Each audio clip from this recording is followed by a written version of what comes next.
Hey, what's up guys? Welcome to Learn&Explore. من یادا خوشحالم کە گەڕاینەوە لاتان لەوانەی 1 بۆ 2 لە چیرۆکی ترۆی بە هیچ کات بە فێڕۆنەین تەنهاوانە نەبێ کە پێتان بڵێم ئەگەر چیرۆکەکەتان لە بەشی 1 بە تەواوی تێنەگەشتونیان شتێک ڕوون نیە لاتانەوە بڕۆن دووبارەی بکەنەوە بۆی لە هەموو شتێک باشی تێبگەن و وەک هەمیشەش وتومانە بە تەرکیزەوە دابنیشن بە جۆش و خڕۆشەوە دابنیشن بۆی بتوانن ئیسفادەی تەواو لە چیرۆکە بکەن هەوڵبن لەم بەشەیە کە بریتیە لە پرسیار و وەڵامی پرسیارەکان بنەوە ئەگەر تەنانەت بە هەڵەش بێ دوای ئەوەی کە خۆمان وەڵام ڕاستەکەمان ڕاستی بکەنەوە چونکە ئەگەر بەڕێز هاتووی فێری زمان بیت ئەوە پێویستە هەڵە بکەیت پێویستە لە هەڵەکانەوە فێر ببیت ئەگەر هەر دابنیشت و گوێ بگریت ئەوە دڵنیا بە ئەو سوودە وەرناگریت کە پێویستە لە کۆرسەکە وەری بگریت جا لەبەر ئەوە بە درێژایی ئەم هەفتەیە هەتاوەکو پێنجشەممە کە وانەی تازە بڵاو ئەکەینەوە زۆر وانەکان دووبارە بکەرەوە پرسیار و وەڵامەکان زۆر دووبارە بکەرەوە تەنانەت تاوایی لێت وەکوەوەی بێت چیرۆکەکە لەبەر بێ ینی چیرۆکە بە تەواوی لەبەر بکەی جا من ناڵم چیرۆکە لەبەر بکە بەڵام ئەوەستم لەوەی ئەوەنە دووبارەی بکەرەوە کە وەکوەوەی لەبێت لەبەر بێ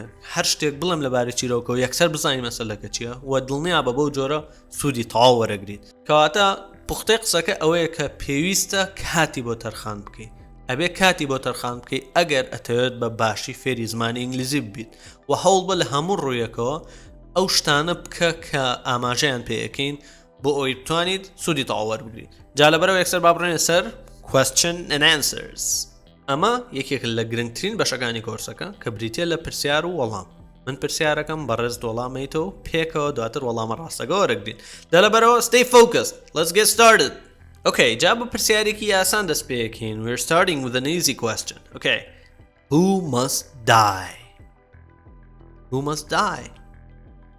answer جواب بەرەوە یاڵا okay the child must die باکشتان لێرە پێ بڵم وەکە بینین یەکسەر ئەڵێن who must die کاتە who بۆ پرسیارکردنە لەبارەی کەسێکەوە who must die کێ ئەبێت بمرێت کێ پێویستە بمرێت ئێمە لە تایتڵی چیرۆکە بەوان دەرکەوت the child must die جا باشتێکی دریشتان پێ بڵێم ئەویش ئەوەیە کە هەوڵمێ بە یەک وشە جوابم بیتەوە هەوڵ بە بەڕستەی تەواو جوابم بیتەوە بەڕستەی دوور و درێژ نەک بە یەک وشە بۆ من بڵێم who must die تۆ بڵێ the child ینی مەوەستەکە لەوانەیە کە تۆ وەڵامەکە ئەزانیانە مەوەستەکە لەوایە بزانین چۆن ئەتوانی وەڵامەکە دەرببڕی okay so یەکەم پرسیار کە پرسیارێکی یاسانە who must die and ئەڵێن the child must die منداڵەکە پێویستە بمرێت okay دواتر what is the name of the child ناوی منداڵەکە چییە what is the name of the child منداڵەکە وەسمان لە کێ the child ئەی ناسێنراوە وەسمان لە ئەو مناڵەی کە پێویستە بمرێت ئێسامانێ بزانین زانیاری زیاترمان لەسەر مناڵەکە دەست بکەوێت ناوی چییە مناڵەکە ناوەکەی چییە what is the name of the child what's his name یەکسەر نەڵی Paris ئێدە باشە بە تەواوی پێم بڵێ ڕاستە پاریسە ناوەکەی بەڵام بە ڕستەیەکی تەواو پێم بڵێ بۆ منە بڵێ his name is Paris یان the name of the child is Paris is the name of the child توانی you can answer the question in different ways okay جا هەوڵ بە ئەو ڕێگە جیاوازانە بدۆزیتەوە منیش هەوڵێم ڕێگە جیاوازەکان بڵێم بۆ وەڵامدانەوەی پرسیارەکە ئێستا ئەکرێت لێرەوە کە ئەڵێن what is the name of the child تەنها بڵێن Paris بەڵام ئێمە ئەمانوێت ڕستەیەکی تەواو دروست بکەین بۆیە ئەڵێن his name is Paris okay ئەگەر کچ بۆیە ئەمانوێت her name is فلان who is Paris پرسیارێکی تری جوان خۆیەکە بەوەز ئەکە who is Paris جا ئەم پرسیارە ئەتوانێت بە چەند ڕێگەیەکی زۆر جیاواز وەڵامی بیتەوە بەڵام ئەوەی کە مەبەستمانە ئێمە هەوڵێن زیاتر وەڵامەکان ڕێک لە چیرۆکەوە وەربگرین کاتە Paris کێ who is Paris پێشتر وتمان what بۆ پرسیارکردن و لەبارەی ناوەکەیەوە ئێستا دووبارە هو بەکارێنینەوە ئەڵێن who is Paris کێ well Paris is the son of the king of Troy that's an interesting answer right Paris is the son of the king of Troy کاتە Paris کێ Paris کوڕی پاشای Troy alright ئەمە شتێ وازحە پێم وایە Paris is the son of the king of Troy هەوڵ بیڵێرەوە لەگەڵمایان ڤیدۆگە بۆ سەنە بیڵێرەوە بە دەنگی بەرز بیڵێرەوە لەبەرەوەی جۆ لە خۆ بێتەوە شەرم مەکە جارە بە تایبەت ئەگەر هەر خۆ دانیشتی شەرم لە کێیەکی دانیشە بیڵێرەوە هاوار بکە ئەگەر سەیری حوت یاساگەشتان نەکردووە لێرەش دووبارەیەکینەوە بڕۆن سەیری حوت یاساگە بکەن بۆی ئیسفادەی تەواو لە کۆرسەکە بکەن next question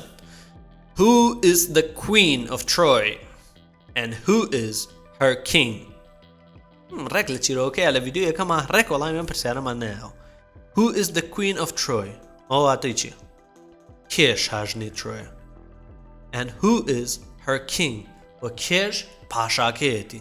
ئێمە پرسیارەکەمان عەکس کردوتەوە ئەمانتوانی بە جۆرێکی بیکەین بەڵام لەبەر یەک دۆست چێکیکەین پرسیارەکە یەک دۆست فێڵێکی تیابێ.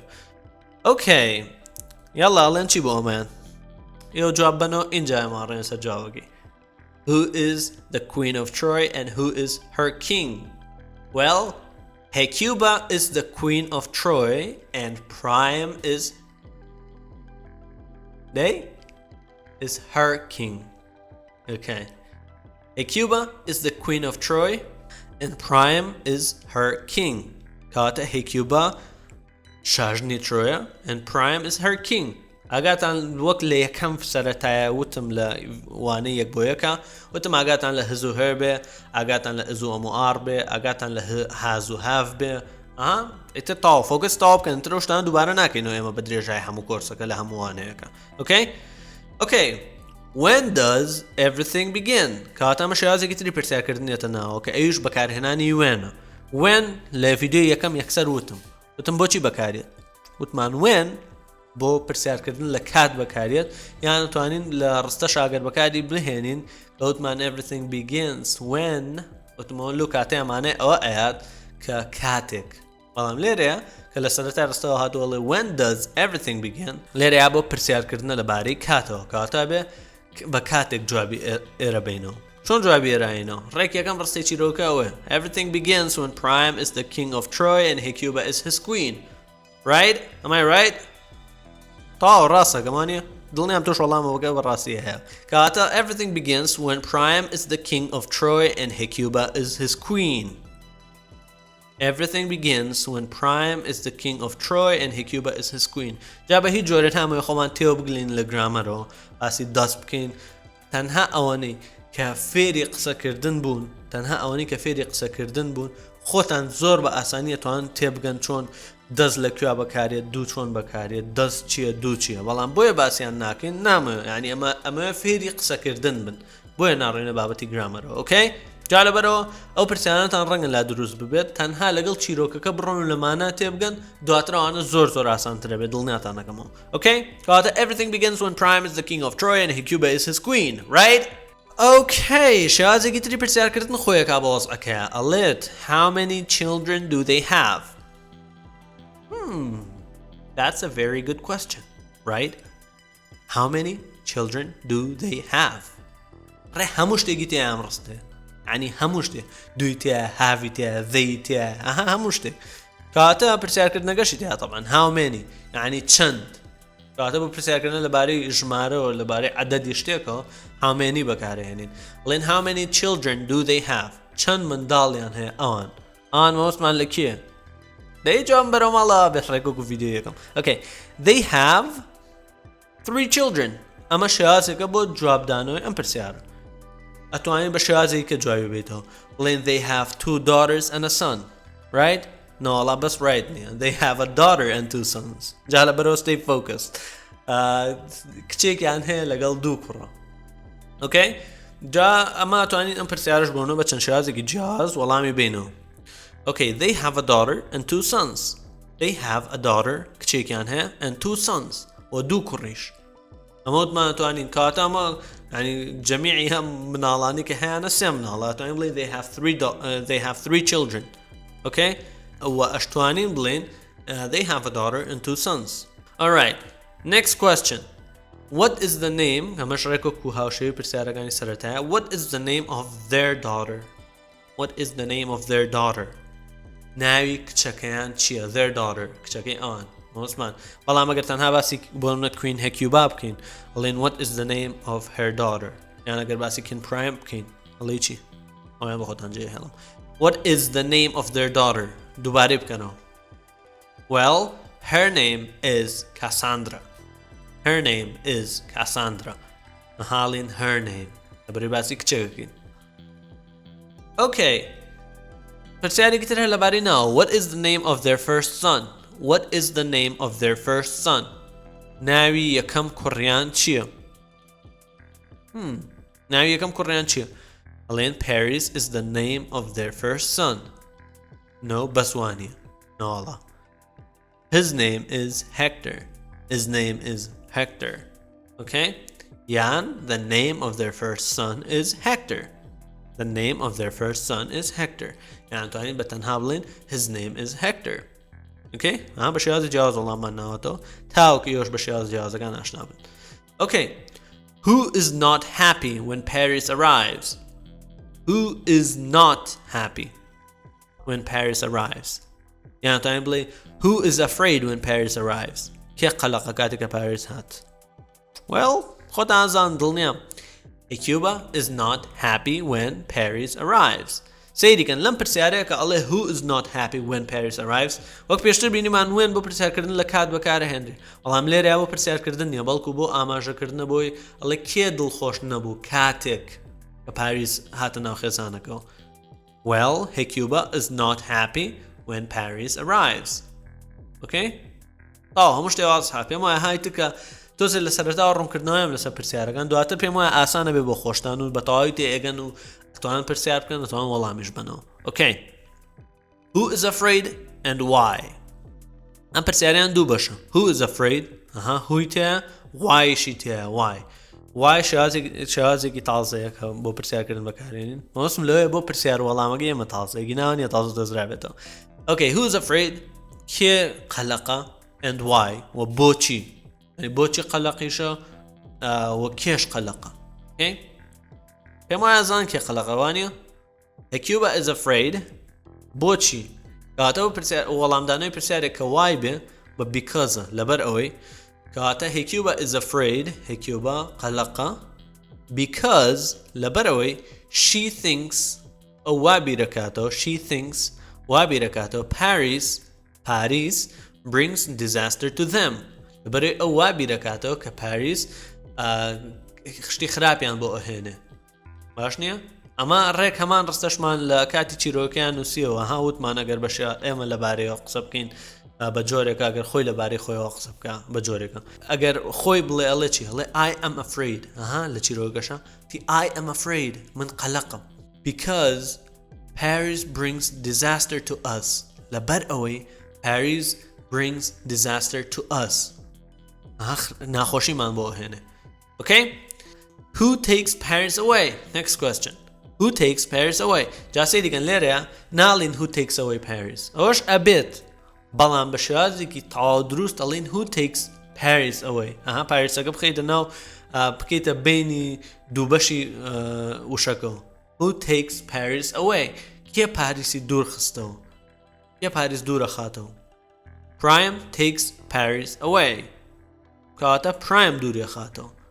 پرایم پاریس دوورە خاتەوە. Okay. لێرە شتێکە هەیە کە ئەمانەوێ باسی بکەین. Who does Prime talk to? یان داین whom does Prime talk to? ئەمە لێرە یاتوانێت بە دوو جۆر پرسیار بکەیت. بۆیەش نووسیومە تەنها وەکو ڕوونکردنەوەیەکە گینا پێویست ناکە بە تەواوی بزان بۆ هوم لێرە چونکە هوم تۆزێ بۆ ئاستێکی بەرزترە بۆ پرسیارکردن بەڵام لێرەیە ئەتوانێت بڵێ who does Prime talk to ئەمە ئیشی تۆ ڕاییەکە بەڵام شازێکی دروستتر whom does Prime talk to يعني قصة لقل كي أكاد هردوكان يعني هردوكان كبكار يعني اللي Prime قصة لقل كي أكاد. Who does Prime talk to يعني Prime قصة لقل كي أكاد. Whom does Prime talk to Prime قصة لقل كي أكاد. هر همان معناه هي بلام يكتوز فرق يعني هي كتو بيس ناكا استو فرق بزاني والله ما قلت شيء اللي he talks to Achilles قصة لقل Achilles هاكا he باسي Prime أكين he talks to Achilles. He talks to Achilles. أو إيش أشتغل قال له. يا قصة لقال Achilles هاكا. Achilles إيش كيه one of his men. One of his men. هيك قال بياو كاني. كاتا Achilles هيك قال بياو كاني. Prime. Okay, next question. What does Prime ask Achilles? What does he ask him? أقرأك أو برسيارو على بكين. What does Prime ask Achilles? يكا أقرأته ب Prime هم كا أقرأته ب Achilles. What does he ask him? بەڵام ئەگەر ئەمە هەردووکیان بکەین بە چۆنڵی بۆ فیمێڵ بەکاری بهێنین بۆ ڕەگەزیمە بەکاری بهێنین لین what does she ask her يعني ئەگەر بۆ منە Prime Queen هەکیوبا بێت و ئەگێڵەسیش بۆ نمونە کاساندرا بێ يعني لە جیاتی Prime و ئەگێڵەس دوو ناوی فیمێڵ بن ئەو وەختاڵین what does she ask her داوای چی لێ کرد هەردووکیان داوای چی لێ کرد بەڵام ئەوەیە کە لە ئینگلیزیە جا کراوەتەوە ڕەگەزەکان Okay, he asks him هیەکە بۆ پرایمە هیمەکە بۆ ئەگەڵەسە داوای چی لێکرد he asks him to take his son into the mountains داوای لێکرد کە کوڕەکەی ببات بۆ ناو شاخەکان he asks him to take his son into the mountains right کەواتە بوو تۆشە وەڵامە بزانین دڵنیاشم پێشەوەی کە من وەڵام بەمەوە تۆ زانیوتە he asks him to take his son into the mountains okay یان prime asks Achilles to take Paris into the mountains ئەگەر ناو بەکاربێنین لە جیاتی پرۆناونەکان اینجا شێوازێکی تری پرسیارکردنێتە ناوە کە ئەویش ئەوەیە where does Achilles take Paris where does he take him where کاتە whereش بۆ پرسیارکردنە لەبارەی شوێنەوە okay what لەبارەی شتێکەوە when لەبارەی کاتەوە whereش لەبارەی شوێنەوە کاتە ئەمە نەڕێبی نووسیتەوە بڵێ who بۆ کەس where مەینووسەرەوە ئیسفادەی نییە تەنها ئەوەنە فێر بۆ تەواو هیتر یعنی شتەکە ئاڵۆز نییە okay يلا where does Achilles take Paris Achilles پاریسی بۆ کوێ برد ئەتوانین بۆ نەبڵێن he takes him into the mountains بردی بۆ ناو شاخەکان بزانین بۆ کوێ برد well he takes him to Mount Ida ئەمە شێوازێکی تر بە وەڵامدانەوە ئەمان توانین بڵێن he takes him into the mountains he takes him to Mount Ida بردی بۆ شاخی ئایدا ئەمان توانین بڵێن بردی بۆ ناو شاخەکان he takes him Achilles takes Paris to Mount Ida. Okay. All right. Next question. Does he kill him there? Does he kill him there? لەوێ کوشتی Does Achilles kill Paris in the mountains? ڕێک لە جیاتی ئەوەی کە بەکار هاتۆ بۆ لە جیاتی he Does Achilles kill لە جیاتی him ئەتوانین بڵێن Paris there لەوێ لە جیاتی ئەوەش ئەتوانین بڵێن does he kill him in the Mount Ida یان does he kill him in the mountains ئەو لە شاخەکان ئەوی کوشت یعنی Achilles پاریسی کوشت لە ناو شاخەکان یان ئەگەر ڕێک و ڕستەکە خۆی بکەینەوە بە کوردیڵین does he kill him there ئەو لەوێ کوشتی no he does not kill him no he does not kill him کاتە ئەمە yes or no questionە يعني أوكو برسياري كبا yes or no جواب دريتا does he kill him there no he doesn't أما أتوين بو بجور جواب بيتو أشتوين بلي no he does not kill him alright next question does Achilles give Paris to one of his friends in the country house برسياري كي دورو دريش does Achilles give Paris to one of his friends in the country house no he doesn't does he give him to his mother in the country house? No, he doesn't. Does he give him to one of his women in the country house? Yes, he does.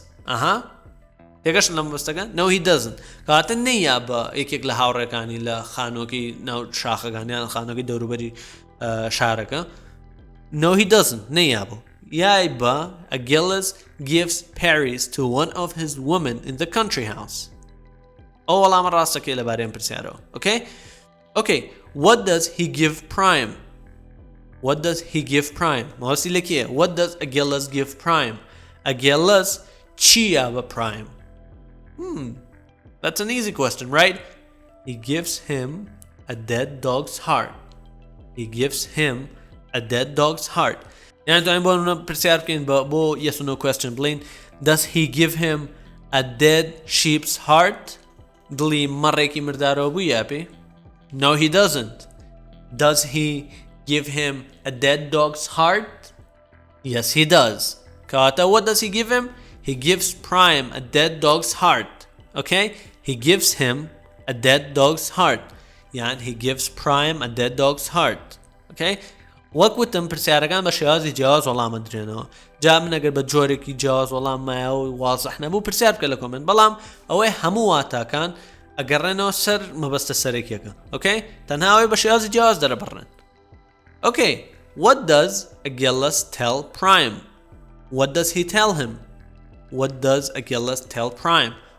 he tell him چی پێوت my king your son is dead here's his heart وتم دەستی ئاوالێ کردەوە پێوتەوە ئانێەوە دڵی کوڕەکەتەوم کوشتومەوە ئەوانە he tells him that his son is dead کاتە ئەمەش شێوازێکی ترە بەڵام توای ینی ئەوە ڕێک مەبەستەکەی پێ بڵێن کە پرایم وتوێتی پرایم وتی my king your son is dead here's his heart ڕێک ئاوی پێوتوانە بەڵام لێرە ئەتوانین پێی بڵێن he tells him پێیوت کە that کە his son is dead پێیوت کە کوڕەکەی مردووە